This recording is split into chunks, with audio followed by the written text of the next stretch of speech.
Sunday Night Football. Niners up 4 with seconds to go. Caleb Williams, can you do it again? Can you get another game winner? Rolls left, throws across his body, and it hits the turf. Oh.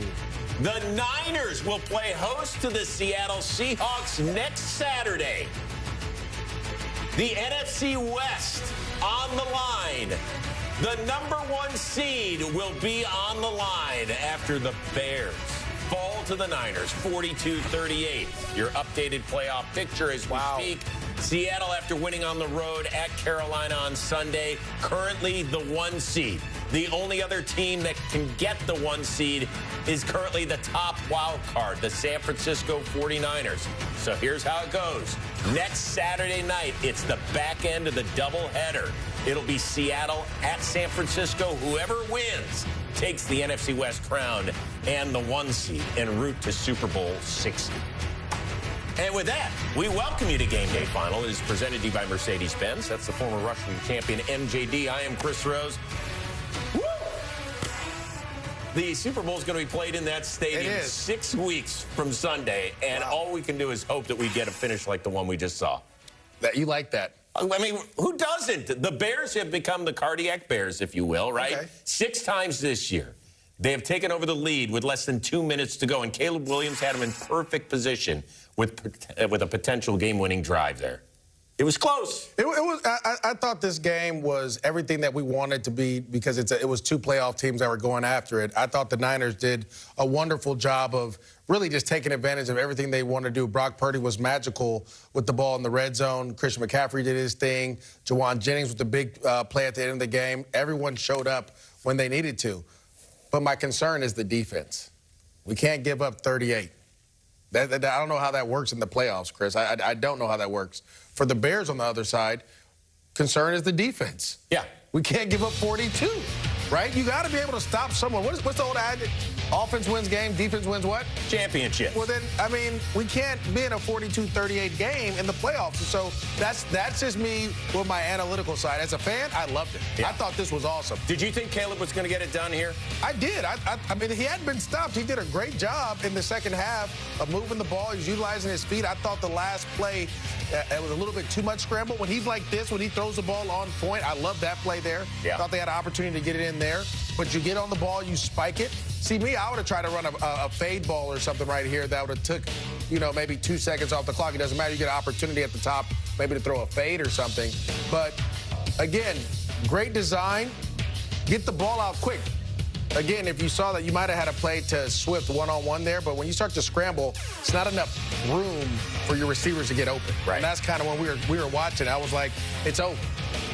There wasn't enough room for the receivers to create space for you to make a throw. But what a job he's done and the Bears have done of putting themselves in position. You know, a few weeks ago, there were a lot of people, I think, still questioning the Chicago Bears, right? Going into the Black Friday game in Philadelphia. Like, okay, you got a lot of nice wins. That's fun. Ben Johnson's done a remarkable job. We can see some growth out of Caleb. But can you beat some good teams? They went in. They out-physicaled the defending Super Bowl champs. We saw what happened last weekend against the Green Bay Packers. You know, all game they had basically been shut out offensively. And then they have the huge, you know, overtime forcing drive at the end of regulation. He hits the walk-off game winner to DJ Moore. And then he comes out and puts out 38 points against the defense, which, although has been injury-plagued this season, has still been tough and stout.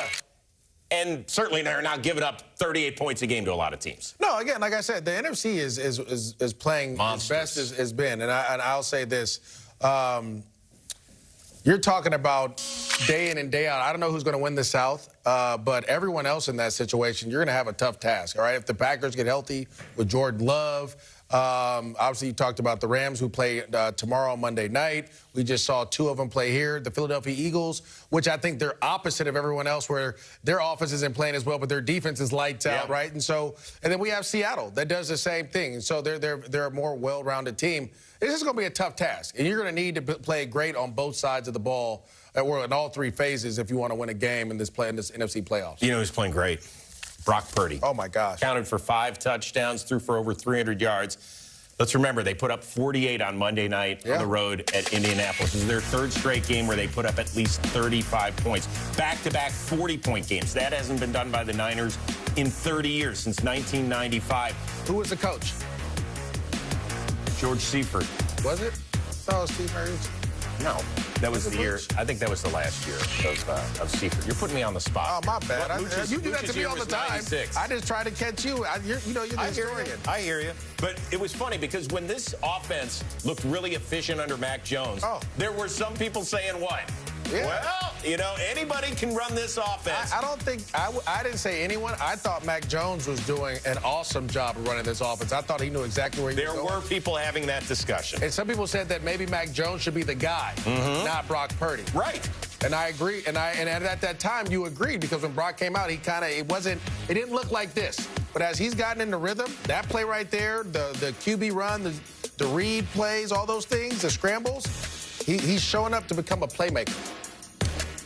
So now they're going to play host to the Seattle Seahawks. That's going to be the nightcap on Saturday on ESPN/ABC. Are we going to be working that one? I haven't checked the schedule. We haven't talked? Okay. I think the point is that Brock Purdy has shown us he can get it done in crunch time.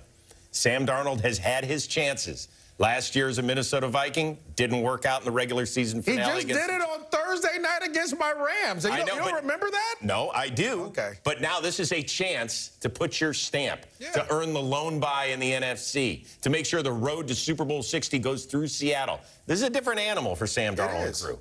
How do you break it down? This is going to be strength versus strength. I believe the Seattle Seahawks defense is one of the best in the NFL. You talking about Brock Purdy finding a way to go against those guys, and they won in week 1, but that was way in week 1. The Seattle defense has gotten so much better, and they're playing at an all-time high. I believe it's going to come down to that defense of the Niners being able to slow down that Seattle Seahawks offense and JSN. You have to be able to stop the run game, and JSN. Both special teams are playing really well. So to me, it's about Sam Darnold scoring points against that Niners defense. We'll see what happens there. Who do you like? Just give me a name. Neither. Go Rams. Put up the schedule for Week 18, gang.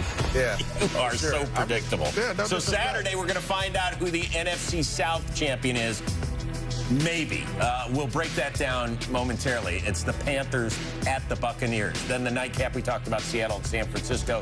Sunday, we got a lot of stuff to figure out, right, in terms of seeding, division champions, wild cards, who's playing where. And, of course, we'll be back with you next Sunday night to break it all down. Does that sound good? Yeah, MJD? I'm ready. Okay. Would you like to do some other stuff? Sometimes. In Cleveland, Aaron Rodgers a chance to win the AFC North his first year in Pittsburgh. Myles Garrett, chance to set the single-season sack record. What time is it? Rolex time? No, it's Shador time. Oh, okay. Listen, Shador has come and really made this team explosive.